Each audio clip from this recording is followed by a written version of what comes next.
thank you for joining us for another episode of Let's Chat About That. I'm your hostess, Morine Perry, and I am just super excited for our guest today, Stevie Brooks. She's the author of several books, and I'm just really eager to talk to her and for us to just get to know her a little bit. You ready to chat? Yep. All righty. So, tell me, how long have you been writing? Since it's been a couple of years. Since I was 16. Oh my gosh, how old are you now? I won't tell you. So it's a couple of years.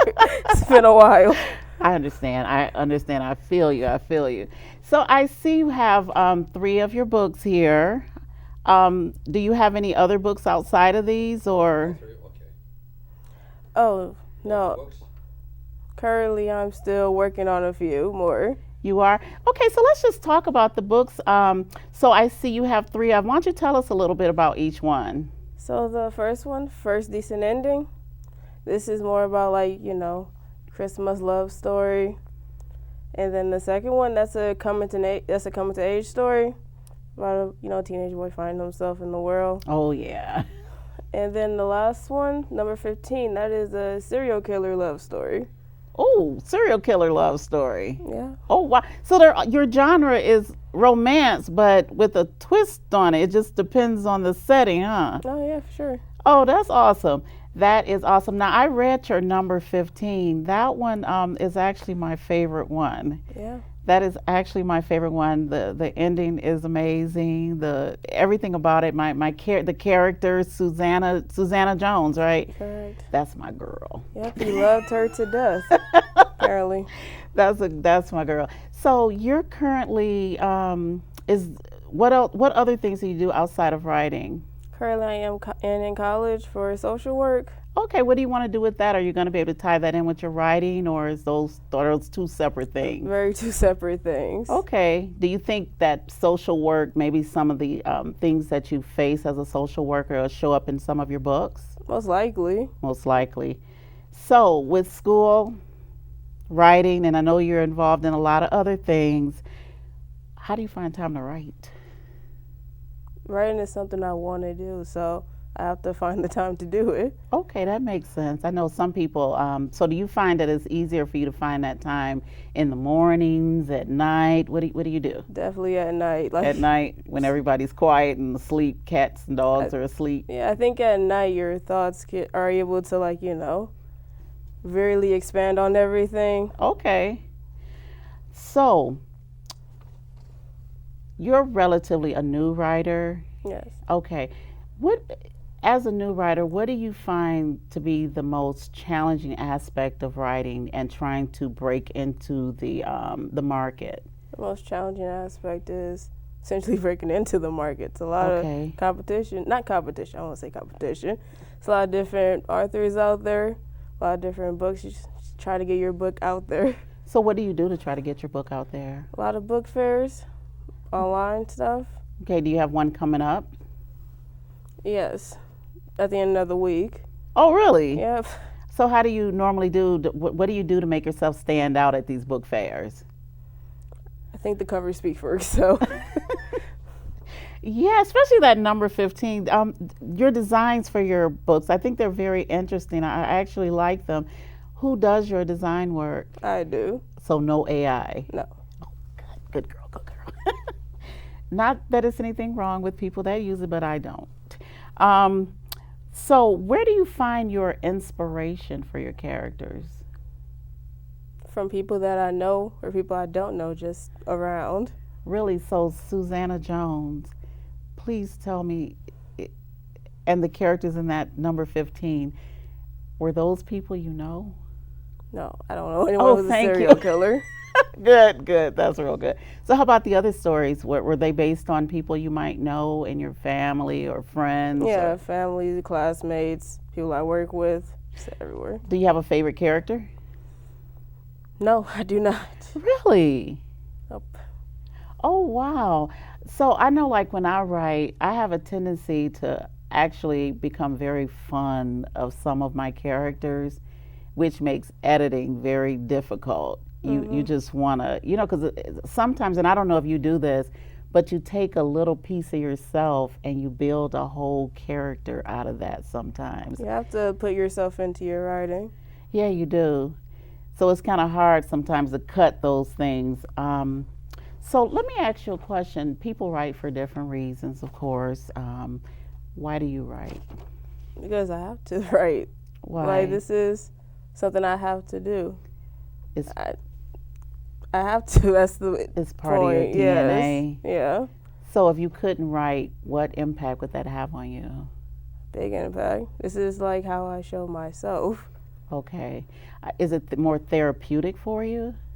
Absolutely not. It's hard to write. No? No, absolutely not. Oh, okay. So it's just something you really enjoy doing. Like some Yes. people enjoy cooking and some people enjoy cleaning, not me. But, some people do. Okay, I understand that completely. So I know you're working on a few other projects, right? Yep. So what's the timeline for those? When is the timeline? When do you think your next one will come out? Around Christmas. Around Christmas? Yep. So where can people find these books? On Amazon. All of them are on Amazon? Oh, yeah. So are you self-published so I'm assuming you're self-published? Yes. So I know there used to be like a taboo for self-publishing and everything, but I notice more and more people are doing that and they're actually having a lot of success with it now. What do you see as the advantages to self-publishing versus maybe the traditional, going the traditional route? So like you have a lot more freedom. Okay. You're able to connect with readers better Okay. instead of like, a building.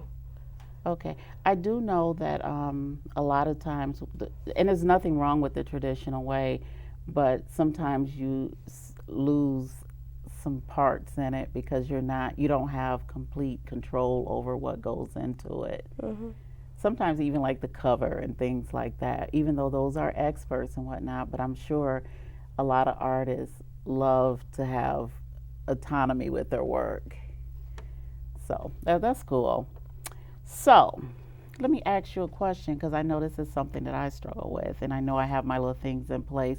What do you do about writer's block? Take a walk. Take a walk. Just take a walk. And then what? And I just stare at the screen for a very long time for something comes up. Are you a procrastinator? Yes. So how do you handle that? Do you put that into the schedule? No. No? No. I know, like with me, first thing I do is I count all my ink pens. I'll do anything to not get at that computer for some reason. Even though I love writing, I'll do anything to waste time. Are you kind of like that or? Sometimes. Sometimes? Like what? Give me an example. What do you do? I think writing can be like your greatest friend and like your enemy also. Really? Yes. Yeah, I know one time I was with you and I knew it was time for you to write and I saw you playing with the cat for a very, very, very long time. Was that your way of like kind of preparing yourself to go do something that you love to do but you don't like to start it? First of all, I was playing with a cat. Yes, you No, were. I'm kidding. No. Yes, you were. I saw you. Okay. What was the question again? So some of the things that we do, we put it off. We do something that we like doing. But for writing sometimes, it's not that we don't like writing, but we Yes. don't like to start it. It's the starting part that's kind of hard. For some people. I think it's more so the ending is harder for me. Is it? Yes. Okay, so that brings me to another question. Do you kind of, when you're writing, like for instance, when you did Thank You for the Summer, that's a relatively very thick book. Did you just kind of go for it or did you outline it? Did you know where the story was going to end? Did you already know A from Z or you kind of just free floated? Absolutely not. Like all these books, like number 15 started off when I was 16 years old. Mm-hmm. Thank You for the Summer started off when I was 15 years old. It took all these years just for this one to come out. Oh, that's major procrastination. Yes. Wow. Because I didn't know the ending of it. Okay. I didn't know the middle. It was more so, it was a skeleton of something else. Okay, was it like a aha moment or you just saw something that was like, okay, that's what I'm going to do? How did that ending come? It's more so an aha moment, like this makes sense for what everything else that has happened prior in the book. Okay. So I'm gonna get off a little bit, and then we'll go back to the questions again. What do you like to do in your free time outside of writing? I like to watch a lot of horror movies. Really? Yes. Oh wow. Like what? Oh shoot, like mostly a lot of early 2000, like I don't know, like Saw. Oh, really? Yeah. Oh gosh. Now I understand number 15. I understand that. What is it? A serial killer love story? Mhm. That what that is, a good book. I do enjoy that one. So, is when did you know that you wanted to be a writer? Did it kind of like did you stumble onto it, or what happened? How did you know? I think it comes from like a quote that somebody said. Like when you read, you have to like write. And it's like I've read so many things, and then your head gets filled with so many ideas, just reading and reading and reading. And finally, it's like maybe I want to try that one day. And so you kind of just went for it. Yes. That's a good way to put it. So you kind of dove right in and just see where you would land. Mhm. So have you tried your hand at other like genres outside of the I guess love stories, romance? Have you tried other genres? No, it's mostly romance, but it's like not fully romance. No, it's not. Of course, no, it's it's not. romance in the story, but it's not. That's not the main focus. Right. The main focus is supposed to be essentially for all these characters is self, Right. finding yourself. Finding yourself. So okay, that's my next question then. So your books aren't really for just strictly entertainment. You have a message for your readers, or is it just for entertainment? Somewhat entertainment, somewhat a message. If you get the message out of it, Okay, congratulations. but If there is you, a yeah, point behind it. yeah. Okay. So tell us about their journey, not the ending or anything, but what do they need to find about themselves in each one? Who are your main characters? So in the first book, her name is Anna. Okay, that is what first decent Ending. ending. This is more so she has to, reconnect with herself back home, find out who she really is outside of what was told to her, essentially. Okay. And then, thank you for the summer. That is Owen. Sorry. It's more so, teenagers is very hard and all this other stuff is going on. He has to essentially figure out who does he want to be for his future. Right. Because he is a senior. Okay. Yeah, that's a very that's a delicate stage to be at. You have a lot going through your head, a lot of decisions to make, a lot of uncertainty.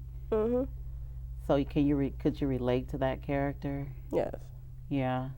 Is he based off of you, or No. But just that element of uncertainty at that age, you don't know what's next really. I think a lot of people can relate to being uncertain about the future. Yeah, that's true.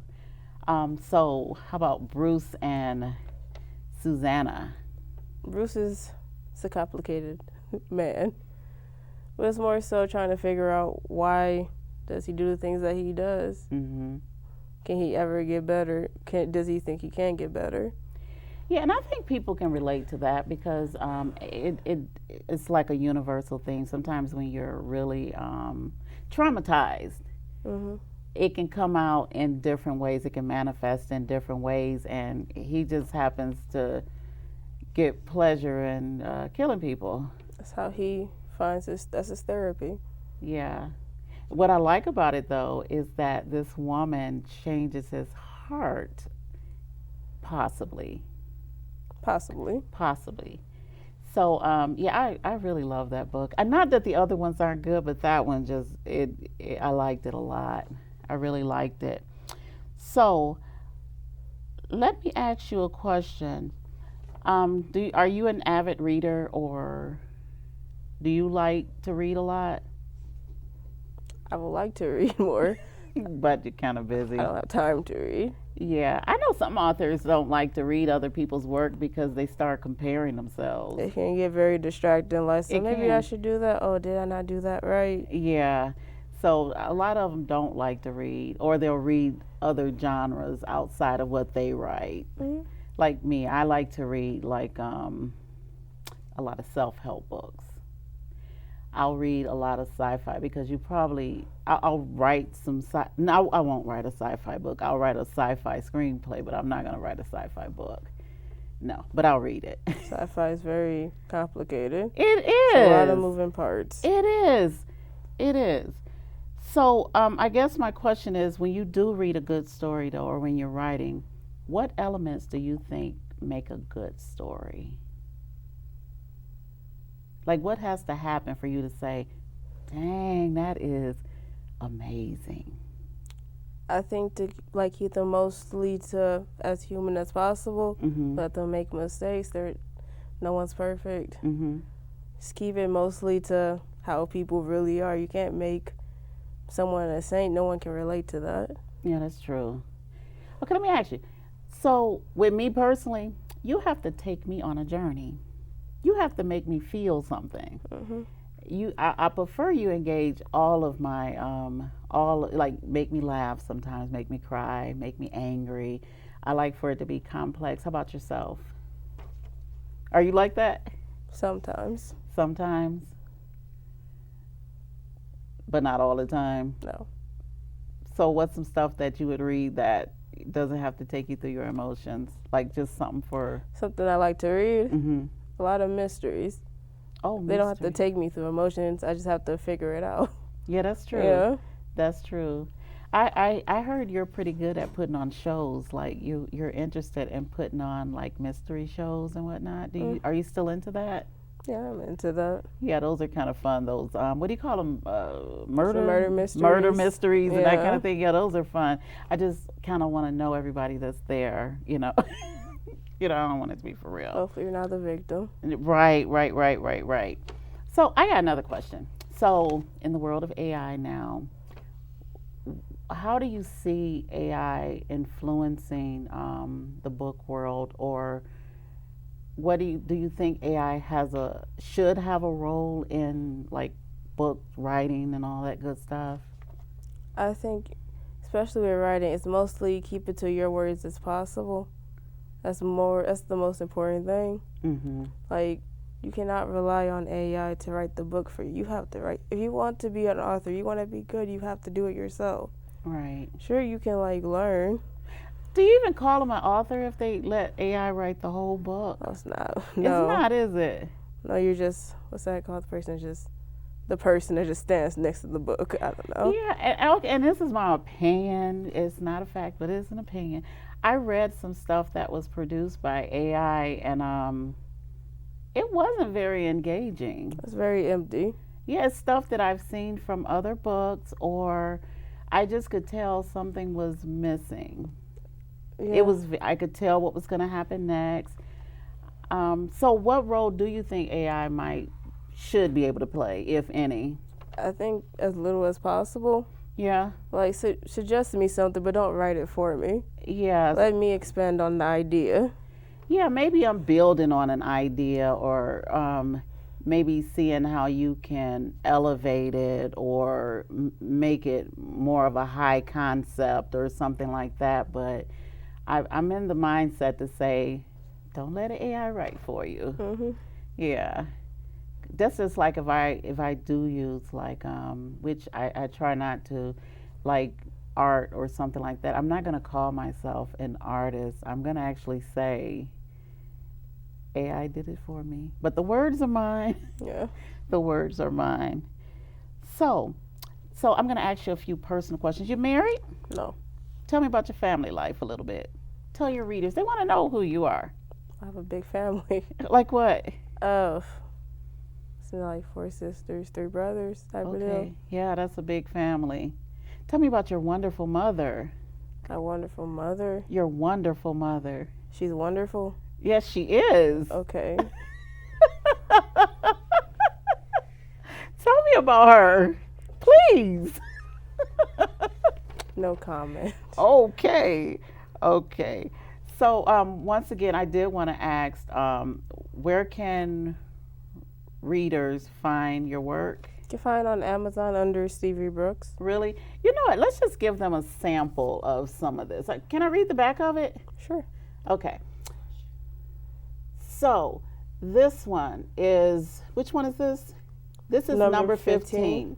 It says, Bruce has been traveling the country looking for the perfect victim. To him, every woman is the same and life is meaningless. Bottom line is once you pick him up, you die. Then he meets Susanna Jones, number 15. Bruce thinks this is going to be an easy murder, just like the rest. He doesn't count on falling in love with number 15. Can he ever get back to thinking with his head and not his heart? Or will number 15 accomplish something no woman has ever done, win his heart and save her own life? Can she get him to break his own rules? That sounds really interesting. I love this book. I really love that book.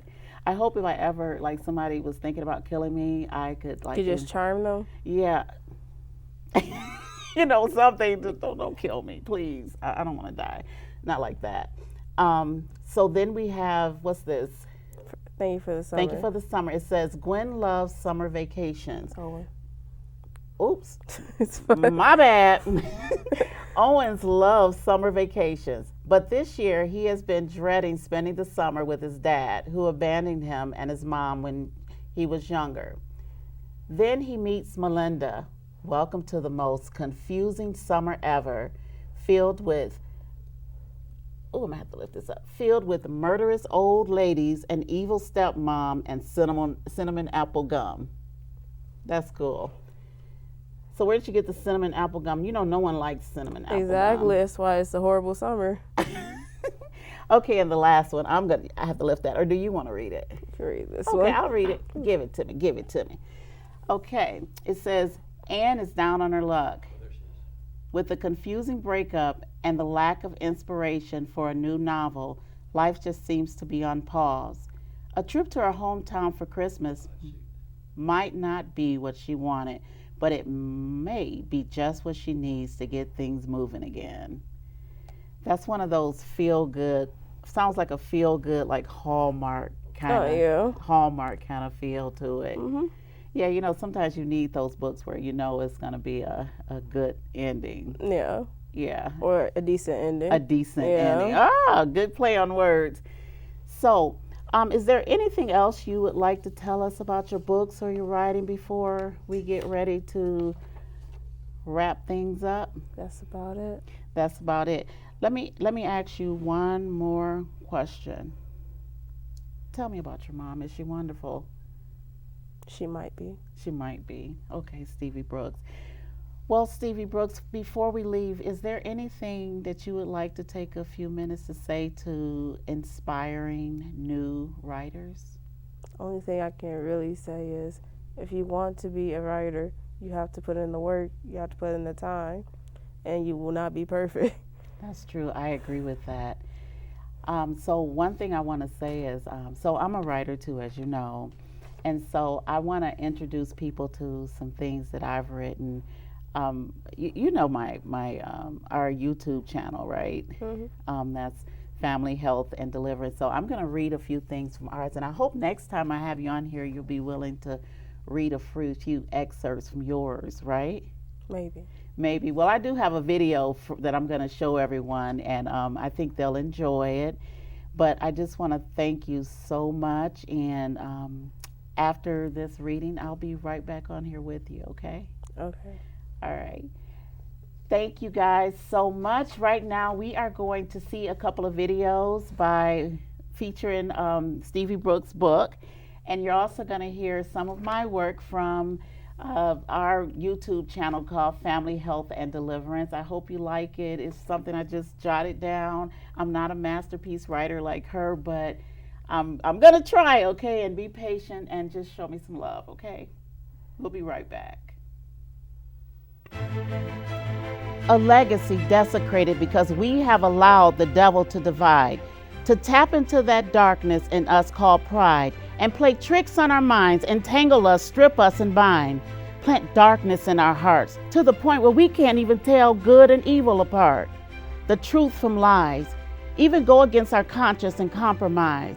On top of that, he smacks us with offense, and we boldly say this Jesus stuff just doesn't make sense. We shake our fists at the Lord and we despise him more, but we never consider there's a devil roaming the world.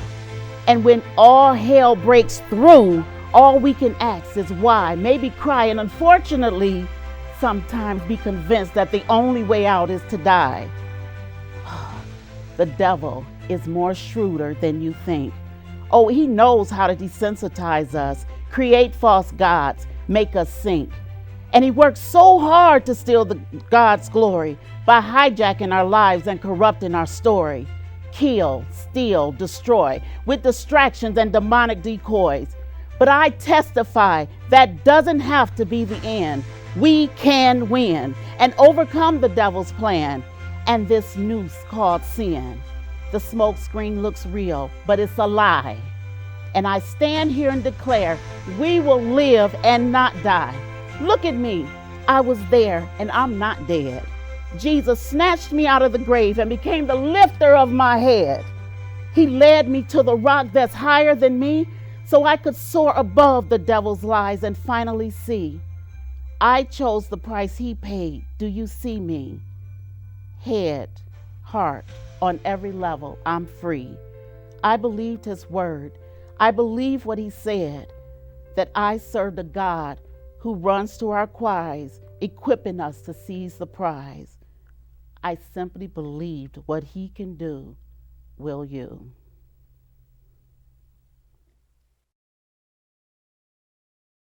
For joining us on another episode of Let's Chat About That. I want to thank our guest, Stevie Brooks, again. It has been a pleasure, a wonderful experience. Thank you, and until next time, see you.